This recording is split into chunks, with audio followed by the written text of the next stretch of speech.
부활의 첫 열매 그리스도, 부활의 첫 열매 그리스도라는 제목으로 하나님의 말씀 증거하도록 하겠습니다. 기독교 신앙의 핵심에 대해서 한 단어로 이야기해봐라 라고 얘기하면 여러 단어가 있을 수 있습니다. 설명하는. 근데 그 중에 가장 중요한 단어는 부활입니다. 부활은 무엇입니까? 죽었다가 다시 살아난 것, 그것이 부활입니다. 기독교에서 말하는 부활은 무엇입니까? 복음은 말합니다. 예수 그리스도가 나를 위해 죽으셨다가 살아나셨다. 그의 죽으심이 나와 상관이 있다. 그분을 믿는 믿음이 내가 죽어야 될 죽음을 그분이 해결하셨다라는 믿음의 대상에 대한 믿음입니다. 그러니까 우리가 늘 믿는 믿음에 대한 내용은 무엇입니까? 그 그리스도가 구원자라는 이야기입니다. 근데 이 얘기를 왜 하냐면 이단과 정통을 구별하는 기준 속에 이 부활이 담겨져 있습니다. 부활을 통해서 누군가는 신앙생활을 하지만 이단처럼 믿을 수도 있다는 겁니다. 누군가는 제대로 믿고 있을 수 있다는 겁니다. 근데 이 모습들은 예전이나 지금이나 다르지 않습니다. 오늘 본문 읽었던 고린도 교회, 그다음에 현대 교회도 교회를 공격하는 논리는 똑같습니다. 그리스도의 죽음과 부활, 그분의 신성과 그분의 인성에 대한 공격. 그러니까 그리스도를 공격하면 돼요. 그러니까 이단은 무엇이 이단입니까? 그리스도를, 우리가 믿는 그리스도를 우리의 수준으로 내려버리면 그게 이단입니다. 오늘 본문도 이것과 연결되어져 있습니다. 특별히 오늘 본문을 통해서 크게 세 가지 포인트로 정리를 좀 해보려고 합니다. 첫 번째는 뭐냐면, 첫 번째는 왜 그리스도의 부활을 문제 삼는가? 그러니까 교회를 공격할 때 왜 그리스도의 부활을 문제 삼는가이고요. 두 번째는 부활이 거짓일 경우 우리에게 생기는 상황. 그리고 세 번째는 부활의 주인공인 예수 그리스도는 어떤 분인가에 대한 이야기로 말씀을 전해보려고 하겠습니다. 첫 번째는 왜 그리스도의 부활을 문제 삼는가? 저를 한번 따라해 보도록 하겠습니다. 구원의 수준을 하나님의 수준에서 사람의 수준으로 낮추기 위해. 네, 오늘 말씀 12절에서 13절까지의 말씀인데 제가 읽어드리겠습니다. 그리스도께서 죽은 자 가운데서 다시 살아나셨다 전파되었거늘 너희 중에 어떤 사람들은 어찌하여 죽은 자 가운데 부활이 없다 하느냐. 만일 죽은 자의 부활이 없으면 그리스도도 다시 살아나지 못하셨으리라. 바울이 부활의 의미에 대해서 설명을 합니다.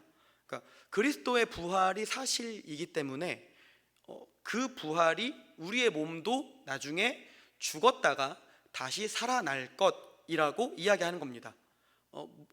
이게 우리한테 어떤 의미입니까? 인간의 대표이신 그리스도께서 사람이 겪어야 되는 모든 인생의 총합, 인생이 겪는 모든 문제의 끝, 고통이죠. 그 고통에 뭐가 있습니까? 죽음이 있습니다. 그 죽음을 내가 지어야 되는 그 무게를 그리스도가 지셨고, 그분이 그 모든 대가를 지심으로 인해서 나는 뭐가 되는 겁니까? 내 죽음 이후에 영원한 삶에 대한 보장이 되어 있다라는 겁니다. 근데 이거는 모든 인생이 다, 모든 종교와 모든 인생이 결국 묻는 질문은 이것입니다. 사는 건 괴롭습니다. 사는 건 고통입니다. 근데 우리 인생의 근원적인 질문은 어디에 있냐면, 그럼 그 고통의 끝은 언제인가? 이 고통은 언제 해결될 것인가가 늘 던지는 질문이라는 겁니다. 사람은 이 고통을 없애기 위해서 어떻게든 노력을 합니다. 누군가 자기의 노력일 수도 있고 다른 존재의 힘을 빌려서 이렇게 가져올 수도 있습니다. 근데 다른 종교들도 마찬가지입니다. 불교에서도 마찬가지입니다. 불교에서는 이런 상황들을 뭐라고 얘기하냐면 번뇌라고 합니다. 번뇌. 그러니까 이런 번뇌를 해결하기 위해서 어떻게 해야 하는가? 네, 수행을 쌓아야 한다고 합니다. 그 보살 중에 관세음 보살 아십니까? 관세음 보살. 그 관세음이 고통을 들어주는 보살입니다. 그러니까 불교에서도 사람들의 고통이 있다는 걸 알아요. 그리고 그 끝을 어떻게 해결할 것인가? 그들이 찾아가는 보살 중에 관세음 보살이 소리를 들어주는, 그러니까 인간 고통의 내면의 끝을, 그 기준을 다 알고 들어주는 보살이 관세음 보살입니다. 근데 그거 아십니까? 이런 본질을 파악한다는 의미 속에서 나온 카메라 브랜드가 있습니다. 캐논입니다. 그 캐논이 관음이라는 한자를 쓰거든요. 그 맥락 속에서 나온 게 일본 브랜드인 캐논입니다. 그러니까 인간은 누구나 그 고통 속에서 벗어나고 싶은 게 인간이라는 거예요. 이 땅에서 어떻게 해결할 것인가? 내 소리를 들어주는 관세음 보살에게 얘기하고 나는 그 얘기를 충분히 풀고 나의 수행을 통해서 이 문제들을 해결하고 싶어하는 게 불교적 방법입니다. 네. 도가는 어떻습니까? 그러니까 많은 종교들이 추구하는 방식이 뭐냐면 절대적 존재가 되는 거. 그러니까 동양 쪽에서는 도가가 결국 신선이 되는 방식을 얘기하지 않습니까? 도사들이 많지 않습니까? 또 하나는 어떤 게 있습니까? 그것들을 없애기 위해서 접신하죠. 무당과 함께 하죠. 그 고통을 어떻게든 해결해 달라는 거지 않습니까? 그런 방식으로 자꾸 해결을 합니다. 서양은 어떻습니까? 서양 그리스 로마 신화의 방식들은 주로 신들을 의인화시킵니다. 그럼 뭐가 있죠? 신이 우스워지는 겁니다. 이들의 공통적인 특징이 무엇인 줄 아십니까? 신이 되는 길은 내가 노력하면 갈 수 있다는 것과 같은 맥락으로 연결되는 겁니다. 관세음 보살, 내 이야기를 들어주는 보살이 있죠. 네. 수많은 열반으로 향해 가는 길들, 그 해탈한다고 하는 것들이 어떤 거예요? 한순간에 딱 깨달아지는 거지 않습니까? 내가 노력해서 깨달아지는 거예요. 신선 마찬가지입니다. 그러니까 내가 올라가는 존재가 되거나 그들을 내가 컨트롤할 수 있는 존재가 되거나 돈을 많이 주면 바꿀 수 있죠. 그런 존재가 된다라는 겁니다. 아니면 서양처럼 그 수준을 낮춰버려서 나도 그들과 같은 수준으로 나나 신이나 다를 바 없다 라는 생각으로 인생의 고통의 문제들, 그 문제를 해결하는 게 결국 인생은 구원과 구출의 길인데 그것들을 이렇게 자기 수준으로 만들어 버린다는 게 문제라는 겁니다. 그러니까 어떤 일이 벌어집니까? 구원의 방식이 이성적이 됩니다. 네, 내가 이만큼 노력했으니까 이만큼 구원받는 건 당연해가 되는 거예요. 반대로 그건 어떻게 되는지 아십니까? 저 사람이 구원받지 못하는 건 당연해도 됩니다. 자, 여기서부터 느껴지십니까? 내가 어떤 스탠스를 취하고 있습니까? 나는 누군가를 판단하는 심판자의 역할을 취하고 있다는 겁니다. 근데 이런 과정을 통해서 신이 된 존재가 있습니까? 아무도 없죠. 아무도 신이 되지 못합니다. 전부 죽었습니다. 근데 기독교는 그래서 이런 방식을 얘기하지 않습니다. 그렇게 갈 수 없다고 얘기하는 거예요. 그러니까 사람의 존재, 신을 인간의 존재처럼 완전히 비하시켜 버리면 될 것처럼 그리스 로마 신화는 얘기하지만 그게 아니라는 겁니다. 오히려 기독교 신앙이 말하는 부활, 죽음과 부활, 복음은 뭘 얘기하냐면 절대적인 존재가 우리의 무능함과 비참함을 인지하고 인식하고 그 절대자가 긍휼함을 통해서 우리를 끌고 가는 방식으로 갑니다. 그럼 거기에 뭐가 담겨 있습니까? 내가 뭘 잘했다고 얘기할 수 있는 것이 없습니다. 그럼 거기엔 무엇이 담겨 있는 거냐면 구원은 신비라는 거죠. 예수가 믿어지는 것 자체가 내가 뭘 잘했기 때문에 구원을 얻는 게 아니라는 겁니다. 근데 여기에서 이 논리가 사람의 문제는 뭐냐면, 근데 이 논리가 되게 심플하거든요. 정말 심플한데 우리는 더 잘 믿어지지 않습니까? 근데 안 믿어지는 순간들이 있습니다. 누군가 이제 가족들 전도해 보실 때 혹시 해보셨습니까? 이런 분들이 계세요. 신이 내 앞에 나타나서 나 여기 있다 라고 딱 증명해주면 나는 믿겠다, 내가 이해되기 쉽게 납득시켜주면 내가 믿겠다 라고 얘기하는 분들이 계세요. 있죠, 충분히. 근데 그 굉장한 교만입니다. 우선은 첫 번째 이유는 뭐냐면 자기가 뭔데, 자기가 뭔데, 얼마나 대단한 사람이라고. 이게 이고요. 두 번째 이유는 뭐냐면 실제로 하나님이 이 땅에 와도 믿지 않았던 게 인간입니다. 하나님의 임재가 있었던 구약시대에 하나님의 임재, 성막과 성전을 봤습니다. 근데 믿던가요? 믿지 않습니다. 하나님이신 그분이 사람이 되셔 이 땅에 오셨는데 안 믿는 사람이 수두룩했습니다. 그러니까 인간은 뭘 얘기하냐면 자기 믿고 싶은 대로 사는 존재다라는 겁니다. 부활의 수준이 이걸 공격한 이유가 뭐냐? 기독교의 신비, 기독교가 갖고 있는 초월성, 우월성을 깎아내리려고 할 때 예수 그리스도의 부활을 깎아내린다는 겁니다. 네, 여기까지 이해가 되셨으면 두 번째 이야기를 해보겠습니다. 그럼 이제 그 얘기를 이제 이단이 그렇게 한다는 겁니다. 우리 안에 그렇게 얘기한다는 거죠. 공격한다는 겁니다. 그러면 두 번째 포인트로 넘어가서 얘기해 보겠습니다. 그럼 부활이 거짓일 때 우리에게 생기는 상황은 뭐냐? 그게 이제 우리한테 어떤 연관이 있는지를 봐야 될 것인데, 저를 한번 따라해 보겠습니다. 우리의 삶의 방식이 미련한 것이 됨. 네, 이겁니다. 14절에서 19절까지의 말씀인데요, 제가 한번 읽어드리겠습니다. 그리스도께서 만일 다시 살아나지 못하셨으면 우리가 전파하는 것도 헛것이며 또 너희 믿음도 헛것이며 또 너희가 하나님의 거짓 증인으로 발견되리니 우리가 하나님이 그리스도를 다시 살리셨다고 증언하였음이라. 만일 죽은 자가 다시 살아나는 일이 없으면 하나님이 그리스도를 다시 살리지 아니하셨으리라. 만일 죽은 자가 다시 살아난 일이 없으면 그리스도도 다시 살아난 일이 없었을 터이요. 그리스도께서 다시 살아나신 일이 없으면 너희의 믿음도 헛되고 너희가 여전히 죄 가운데 있을 것이요. 또한 그리스도 안에서 잠자한 자도 망하였으리니 또 만일 그리스도 안에서 우리가 바라는 것이 다만 이 세상의 삶뿐이면 모든 사람 가운데서 우리가 더욱 불쌍한 자이니라.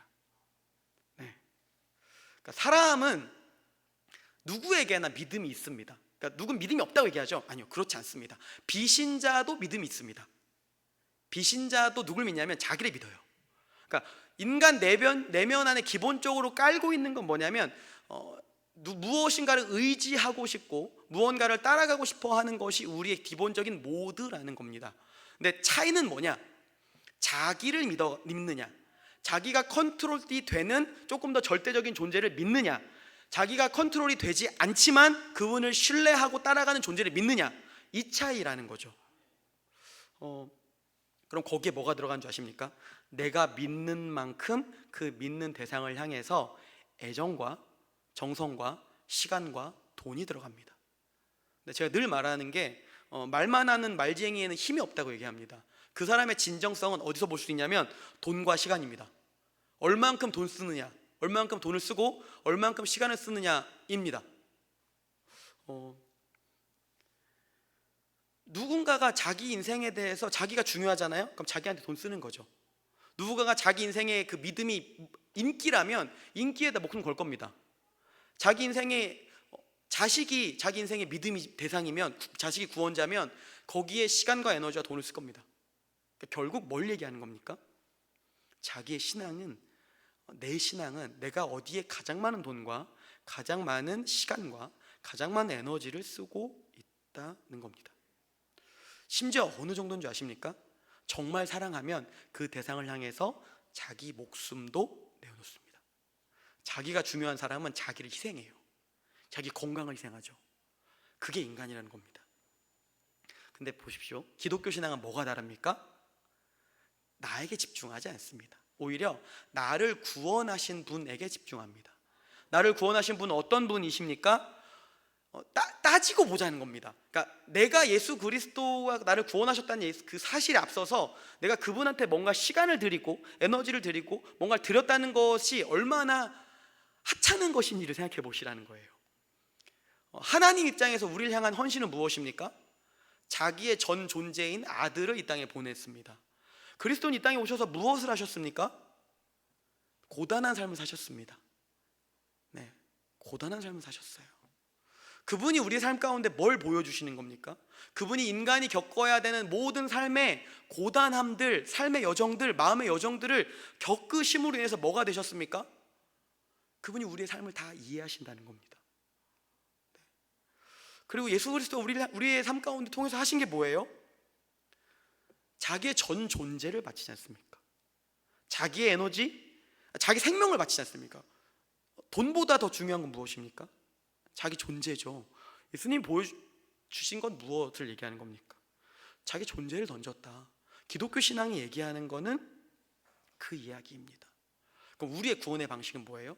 내가 잘해서 하나님의 자녀가 되는 방식으로 구원받았다가 아니라, 내가 잘한 것은 없지만 그리스도가 나를 선택하셨고 그분이 나를 이끌어 가셨다. 그럼 나의 삶의 방향은 뭐예요? 어떻게 가야 합니까?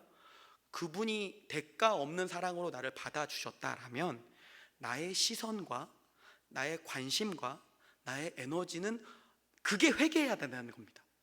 나의 시선, 그동안은 자기를 위해 시간과 에너지와 돈을 썼다면 이제부터는 어디로 가야 하는 겁니까? 대가 없이 받은 것에 대한 감격과 사랑의 반응으로 시간과 에너지와 돈이 예수 그리스도가 바라보고 있는 곳으로 향해 가야 한다는 거. 네. 근데 이거를 외부 사람들이 보면 어떻게 보입니까? 바보라는 거죠. 누가 자기를 위해서 살지 않고 복음을 위해 살고 자기를 위해 죽었던 그 정말 얼마 상관없는 것처럼 느껴지는 30대 한 중동 청년을 위해서 자기 목숨을 바칩니까? 그리고 그걸 통해서 다른 사람들 어떻게 하면 구할 수 있을지 그분에 대한 이야기를 막 하잖아요. 그게 뭡니까? 그러면서 자기 목숨을 막 바쳐요. 예수가 내 인생의 진짜 구원자야. 이 얘기 무엇을 얘기하는 거예요? 그 시대에 무슨 얘기냐면 그동안 그 시대가 힘을 상징하고 폭력을 숭상하고 권력을 숭상하던 시대 속에 그게 아니라는 거죠. 예수 그리스도가 그 시대 속에 힘으로 권력으로 폭력으로 유토피아가 오지 않는다는 걸 보여주셨습니다. 뭘 보여주시는 거예요? 절대자의 헌신, 그 안에 절대자의 구원의 방식은 무엇입니까? 굴림, 억압 아닙니다. 사랑으로 섬기면서 그 모든 곳을 바꿔버리는, 시스템을 사랑으로 바꿔버리는, 네, 그런 방식으로 하나님이 세상을 구원하셨다는 겁니다. 그게 구현해서 돌아가는 공동체가 어디라는 겁니까? 교회라는 거예요. 그러니까 당연히 상식적이지 않죠. 사랑이 작동 원리인데 상식적이겠습니까? 외부적으로 봤을 때는 계산적이어야 되는데 사랑은 계산이 없잖아요. 네. 그게 내가 하나님이 나를 계산하지 않았기 때문에 내가 그 주의 자녀가 된 것 아닙니까? 복음이 그걸 얘기하는 것 아닙니까? 그럼 교회는 뭘 향하고 있는 거죠? 그 원리가 내 마음이 그렇게 모두가 바뀌었으니 가라. 네. 땅 끝까지 가서 나와 같은 마음으로 나를 전해라. 그들에게 전해라라고 하는 게 교회의 사명입니다. 근데 교회가 언제 우스워지는 줄 아십니까? 양다리 걸칠 때 우스워집니다. 내가 믿는 구원이 어느 정도냐면 상식적인 순간이 되면 복음이 우스워집니다. 성도가 언제 가장 우스워진 줄 아십니까? 세속적일 때 우스워집니다. 예수는 믿어요. 근데 예수를 믿는데 내가 컨트롤할 수 있는 신같이 이거 도와주셔야 합니다라고 주님께 떼쓰는 기도 필요하죠. 간구하라고 했으니까. 근데 그 마음의 중심이 정말 하나님의 긍휼을 구하는 기도인지 아니면 하나님을 내 마음대로 좌지우지했으면 하는 기도인지 보십시오. 뭘 보면 아시는지 아십니까? 내가 인생의 중요한 선택을 할 때 나의 신앙이 드러납니다. 예수 그리스도의 만약에 죽음과 부활이 가짜면 우리는 이런 라이프 스타일 자체가 뭐라는 겁니까? 우리가 바보라는 거예요. 그렇게 사는 건 누가 봐도 계산적이지 않으니까 바보라는 겁니다. 고린도 교회 사람들이 가장 세속적인 고린도 교회 사람들이 그렇게 살았어요. 사랑으로 살았습니다. 사랑으로 지기 시작했습니다. 지지만 이기는 방식을 선택하기 시작했습니다. 그러니까 사람들이 보고 뭐라고 얘기합니까? 저 바보들. 이 땅에서 한 몫 잘 챙겨야 되는데 한 몫을 안 챙기고 자꾸 나눠줍니다. 왜요? 마치 뒤가 있는 사람처럼, 자기 집에 뭐가 많으니까 아낌없이 나눠주는 사람처럼 이 땅을 사는데 저 사람이 여한이 없는 것처럼 막 나눠주는 거예요. 왜? 그러니까 바보라고 하는 겁니다. 근데 바울은 이 본문에 대해서 이 사람들의 비웃음에 대해서 이렇게 반박합니다. 오늘 고린도전서 1장 23절에서 25절에 바울은 이렇게 이야기하고 있습니다. 같이 한번 읽어보겠습니다. 시작.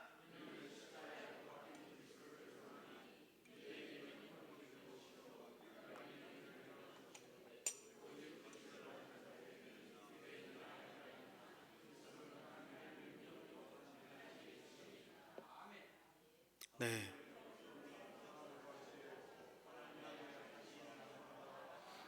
네, 예수님의 그 부활이 거짓말이면 우리 삶은 다 사기당한 겁니다. 네, 근데 뭐가 있습니까? 부활은 사실이고 하나님 살아계십니다. 바울이 늘 얘기하는 게 뭐냐면 비웃으라고 해라 예요. 개들이 아무리 강해봤자 하나님의 어리석은 게 우리의 지혜보다 훨씬 낫다는 겁니다. 하나님의 약함이 우리의 강함보다 훨씬 낫다는 겁니다. 훨씬 강하다는 겁니다. 자꾸 수준을 낮추지 마십시오. 신앙의 연수가 오래되는 순간 어떤 일이 벌어지는 줄 아십니까? 자꾸 타협해요. 내가 왕년에. 아니요. 우리의 목표는 뭐냐면 경주죠. 어떻게 하라는 겁니까? 주님 앞에 면류관을 얻는 그날까지 경주입니다. 제가 고등부 친구들에게 늘 얘기하는 게 있어요. 수준을 낮추는 순간 망한다. 근데 높은 수준을 요구하거든요. 예배할 때 어떻게 예배해야 하는가? 교회 이거는 뭐 저희가 교육자이기 때문에 하는 얘기가 아니라 그리스도인은 원래 기준이 높습니다.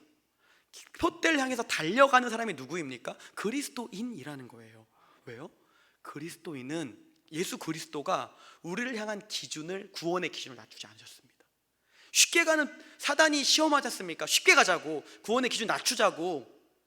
어떻게 하십니까? 떠나가라고 얘기하죠. 그리고 그리스도는 그 기준을 포기하지 않고, 수준을 포기하지 않고 가장 높은 절정의 수준에서 우리를 구하셨다는 겁니다. 자, 세 번째 포인트입니다. 그럼 이제 부활의 주인공인 예수 그리스도는 어떤 분이신가? 따라하겠습니다. 부활의 첫 열매로 샘플이 되신 분.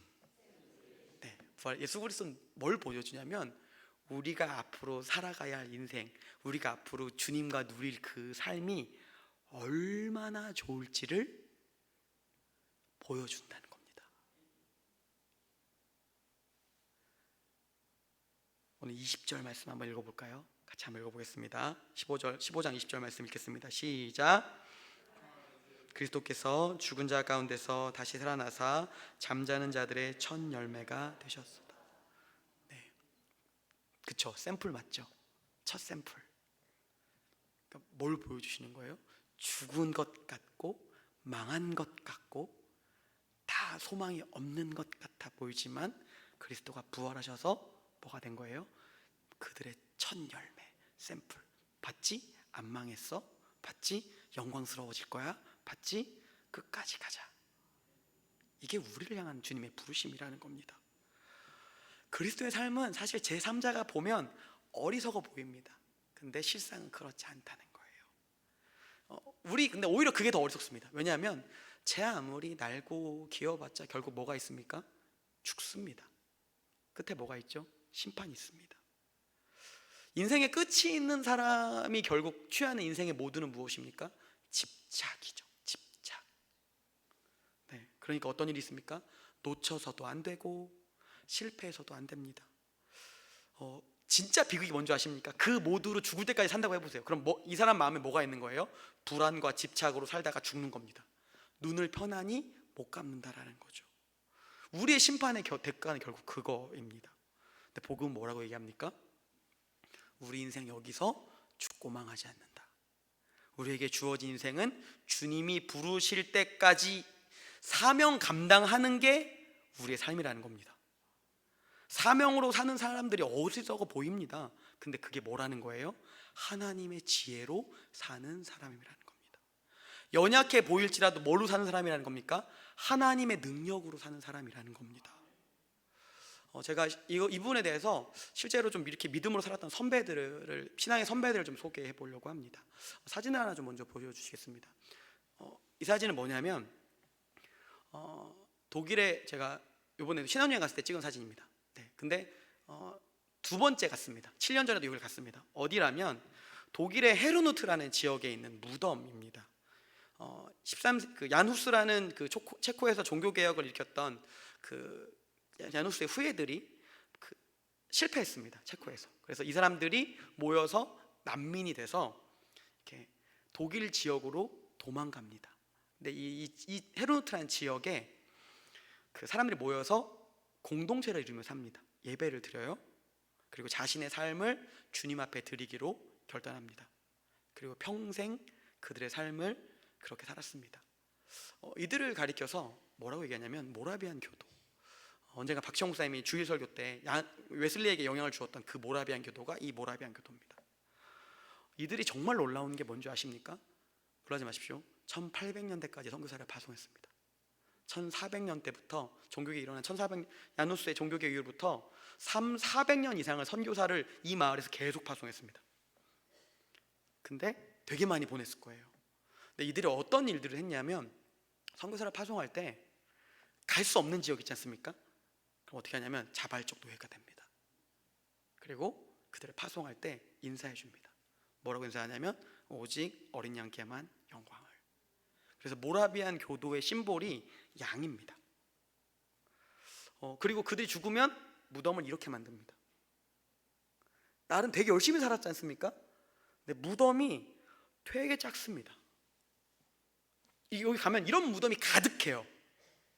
근데 우리는 무덤 크게, 요즘은 우리 이제 안 믿는 사람들은, 비신자들은 무덤을 크게 쓰지 않습니까? 조상 묘자리도 보고. 근데 이 사람들은 그냥 막 이렇게 모아서 그냥 이렇게 있습니다. 이게 왜 가능한 줄 아십니까? 그들이 믿는 믿음 때문입니다.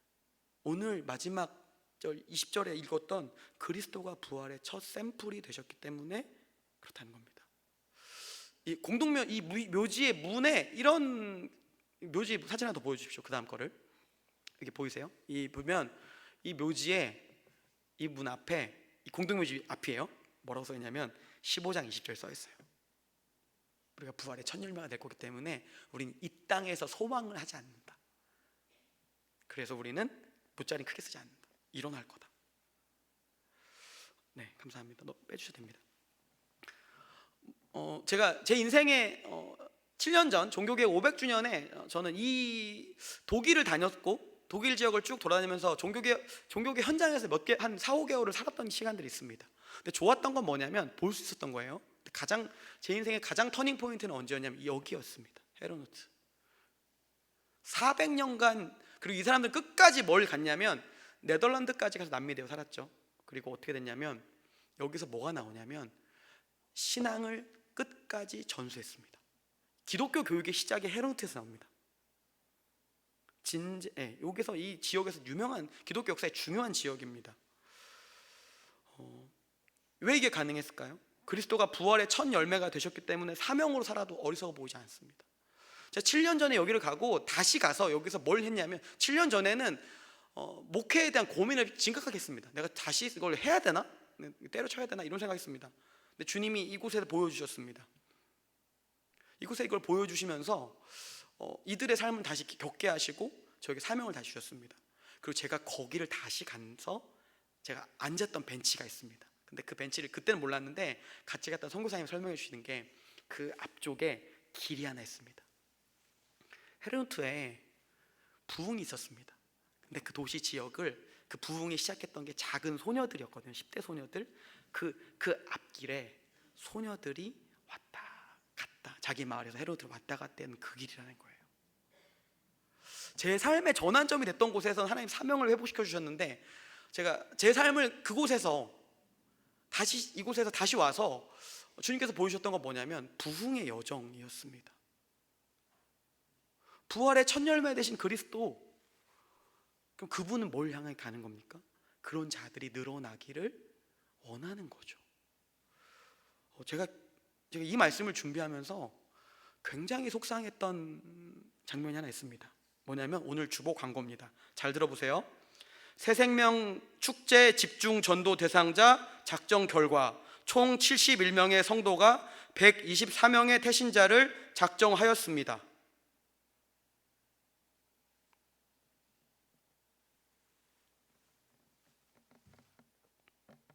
우리 교회는 130년 됐죠. 부흥이 있었던 곳이죠. 제가 이걸 이제 준비하면서 이게 저희는 광고를 미리 보니까요. 이렇게 보고 있는데, 이렇게 보고 있다가 뭐지? 171명? 우리 교회 못해도 1000명은 될 텐데 이게 뭐지?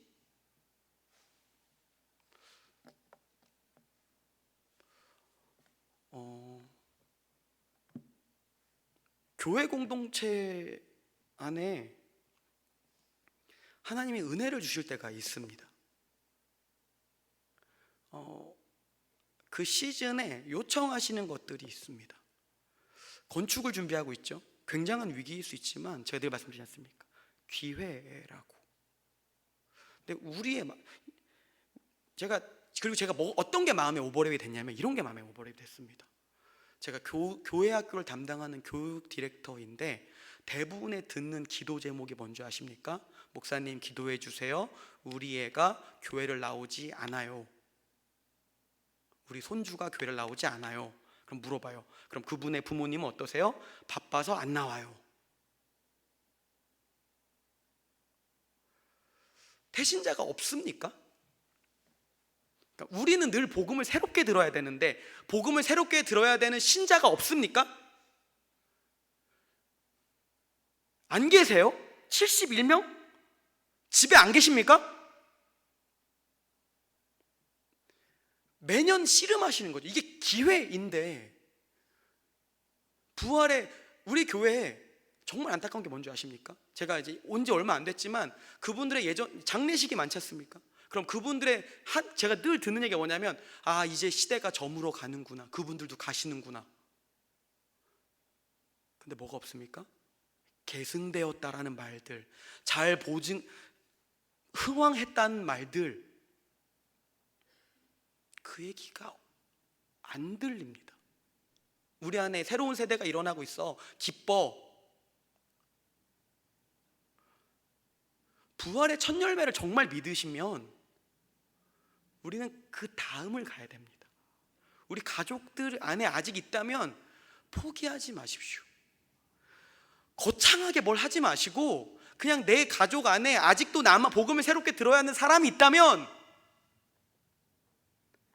통회하고 회개하고 애통하며 그들을 향해 가야 된다는 겁니다. 내가 그동안 어떤 회개가 있겠습니까? 내가 그동안 기독교 신앙을 내 수준에서만 믿고 살았다면, 자녀에게 그것들이 정말 목숨만큼 중요했다면 전수가 안 됐을까? 늦지 않았습니다. 지금이라도 경주하시는 겁니다. 자녀들이 얘기하겠죠. 엄마 그게 무슨 바보 같은 얘기야 라고 할 때 다시 얘기하는 겁니다.